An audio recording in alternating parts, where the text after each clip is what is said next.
Olá, boa noite. Tudo bem? Conseguem me ver agora? Conseguem me ouvir? Muito bem. Será que agora vai? Tentei um caminho diferente agora para entrar. Muito bem, com o retorno de vocês, eu começo a nossa live de hoje. Muito bem, estou vendo que já tem gente que está entrando agora. Bem-vindos, Maria do Socorro. Acho que agora deu certo. Muito bem, bem-vindas, Elma, Sandra, Elânia. Ufa, desculpem o atraso, tá? Faz tempo que eu não faço um comentário do Evangelho aqui na casa de Francisco e capaz que eu estava tomando o caminho que não era o caminho correto na página, né? Mas agora, com a ajuda de abnegados amigos, consegui entrar. Já estou vendo aqui minhas amigas Yolanda, Sandra, Elma. Uma alegria ver vocês, pelo menos dessa maneira, né? Enquanto não nos vemos pessoalmente, espero que logo a gente se encontre, né? Bem-vindos, Paulo Frederico, Rosimeire, boa noite. Então, muito bem, já podemos começar então. Para quem não me conhece, eu sou o Tiago, trabalhador com muita alegria da casa de Francisco, e hoje eu vou comentar o Evangelho de hoje, tá? E é o capítulo 15, Fora da Caridade não há salvação, um capítulo muito conhecido por todos nós, é a bandeira do Espiritismo, e dentro desse capítulo comentarei os itens 6 e 7, necessidade da caridade segundo Paulo de Tarso, o apóstolo do Cristo, tá? Então, essa, como eu disse, é uma das passagens do Evangelho, do Novo Testamento, mais conhecidas, primeiro, né, porque traz um texto cujo conteúdo é um primor, né? É uma exortação à caridade, e podemos dizer também que é um texto muito bonito, é pura poesia, e isso é uma característica, inclusive, das epístolas, que é um tipo de composição poética em forma de carta, né? Paulo foi, entre todos os autores de epístolas, aquele que produziu essas cartas do cristianismo nascente, do cristianismo primitivo, em maior número, né? E é interessante que vale notar que Paulo, né, o autor desta mensagem de hoje, do Evangelho segundo o Espiritismo, é um dos maiores exemplos de reforma moral de que se tem conhecimento. Trata-se de alguém que passou de perseguidor e assassino de cristãos ao mais obstinado propagador do cristianismo nascente. Por que eu estou falando isso? Por que ele é um grande exemplo de reforma moral? Porque a caridade, podemos dizer que é o instrumento mais importante de reforma moral. Não adianta nada a gente corrigir certos defeitos que nós temos, né? Aprimorar certas virtudes sem praticar a caridade, que é o amor por excelência, o amor colocado em prática, né? Então, bom, eu vou ler aqui, porque por mais que eu fale muito bem sobre esse trecho, né, nada supera ouvir, né, esse trecho de Paulo, tá, que está na primeira epístola aos Coríntios. Então vamos lá. Ainda que eu falasse a língua dos homens e até mesmo a língua dos anjos, se não tiver caridade, sou apenas um metal que produz som e um sino que toca. Ainda que eu tivesse o dom de profetizar e conhecer todos os mistérios e tivesse um perfeito conhecimento de todas as coisas, e ainda que tivesse toda a fé possível, capaz de transportar montanhas, se não tiver caridade, nada serei. E se tivesse distribuído meus bens para alimentar os pobres, entregado meu corpo para ser queimado, se não tiver caridade, tudo isso de nada me serviria. A caridade é paciente, é doce e benigna, não é invejosa, não é afoita nem precipitada. Não se enche de orgulho, não despreza ninguém. Não procura seus próprios interesses, não se vangloria, nem se irrita com nada. A caridade também não faz julgamentos precipitados, não se alegra com a injustiça, e sim com a verdade. A caridade tudo suporta, tudo crê, tudo espera e tudo sofre. Entre estas três virtudes, a fé, a esperança e a caridade, a maior delas é a caridade. Ok? Paulo, primeira carta aos Coríntios. E muito bem, essa carta, inclusive, capaz que seja familiar a muitos de vocês, né? O Renato Russo musicou trechos dessa carta, agregou aí versos de Camões, né? E, enfim, e se ela já era carregada de poesia, de literatura, né? Ainda ganhou essa versão, né? Musicalizada. Então, muito bem.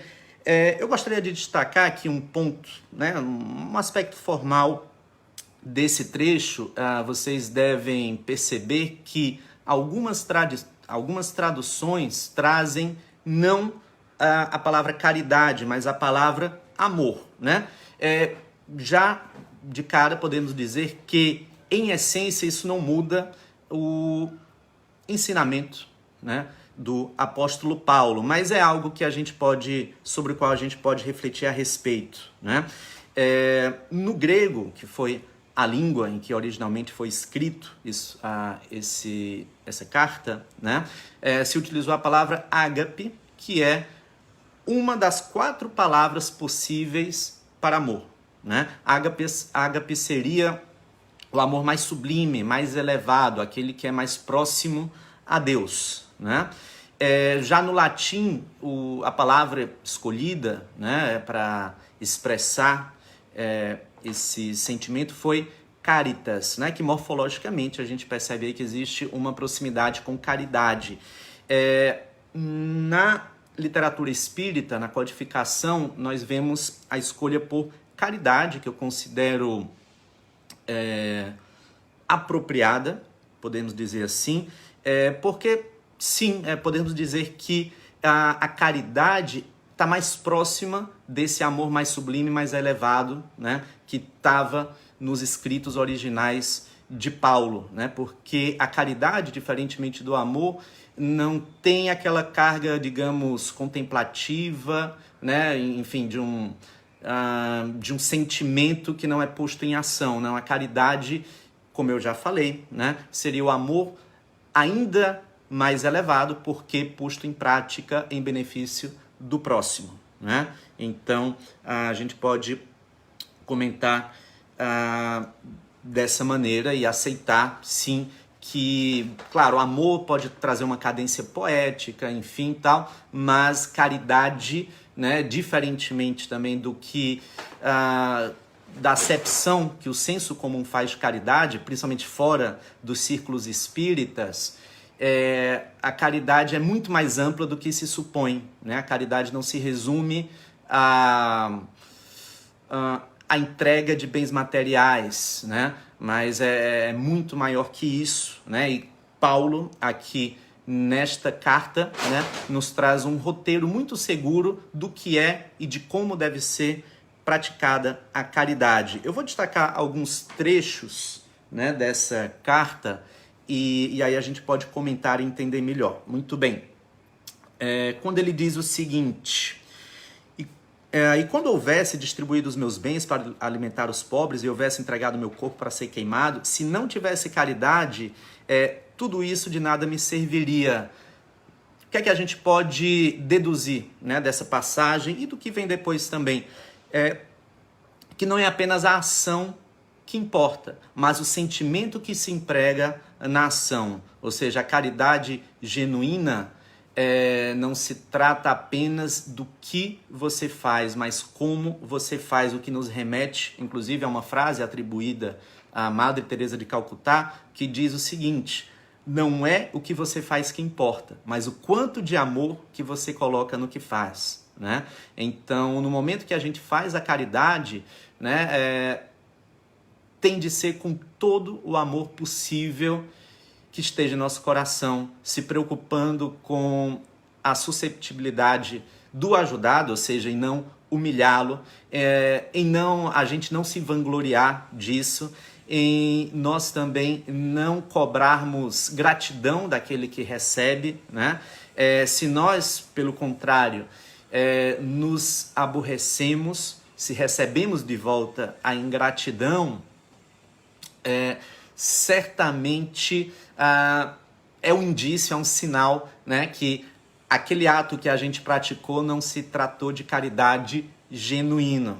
Por quê? Porque a gente estava esperando um retorno, né? E aí o próprio Evangelho segundo o Espiritismo, o Livro dos Espíritos também trata a esse respeito, diz que se somos abatidos com a gratidão, com a ingratidão, ao fazer algo de bom para alguém, né? A gente não deve desistir, a gente deve continuar fazendo a nossa parte, porque cada um responde por si, cada um está no seu momento, enfim, e a nossa parte a gente tem de fazer, ok?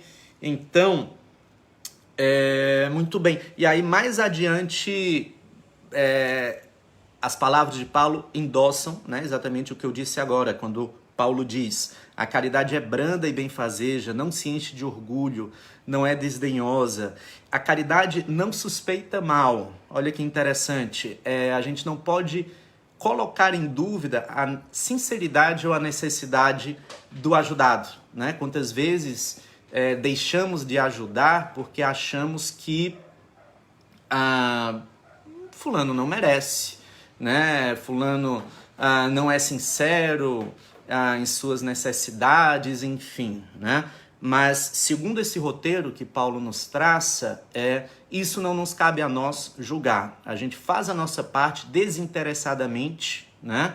E, enfim, me desejo bem para aquela pessoa. O que se pode fazer, né? Muito bem. E, por último, né? Acho que agora, já nos encaminhando para o final, eu queria destacar qual é o sentido, o verdadeiro sentido dessa palavra caridade, que, como já vimos, vai muito além da ajuda material, né? É qualquer forma de doação em prol do próximo, tá? Seja, sim, em forma de doação de bens materiais, mas também doação de tempo, né? De um ombro amigo, enfim. Os Espíritos, em O Livro dos Espíritos, né? Kardec lança uma pergunta que diz mais ou menos o seguinte, né? Qual é o verdadeiro sentido da palavra caridade segundo Jesus, né? Quis passar. E aí os Espíritos respondem que a caridade se ampara sobre um tripé, né? Que a caridade consiste em 3 ações. A primeira é a benevolência, ou seja, fazer o bem a alguém, né? Fazer o bem, ok. Segundo ato, a indulgência para com as imperfeições, as debilidades, as limitações alheias, tá? A gente compreender que, repito, cada um está no seu momento, né? As pessoas não são perfeitas, como nós mesmos não somos perfeitos, então entendemos que as pessoas têm, né, suas falências, né? E somos compreensivos, tolerantes, ou seja, indulgentes, tá? E como o último passo para a caridade, como consequência da indulgência, nós temos o perdão, tá? Então, na medida em que se é indulgente, se dá um passo largo em direção ao perdão, ok? Então, isso é caridade. Benevolência, fazer o bem, ser indulgente, ou seja, ser compreensivo, paciente, tolerante com as deficiências alheias e perdoar. Se nós conseguimos fazer essas 3 coisas, esses 3 atos, né? Estamos sim sendo caridosos. Ok, pessoal? Então, muito bem. Esse foi o nosso encontro de hoje. Estou com saudade de todos vocês, tá? Espero voltar a vê-los em breve, quem sabe com essa vacinação em massa, né? Podemos voltar a nos encontrar como nos velhos tempos, ok? Então, um grande abraço para vocês, fiquem com Deus, saúde para vocês, para os seus familiares e até a próxima. Tchau!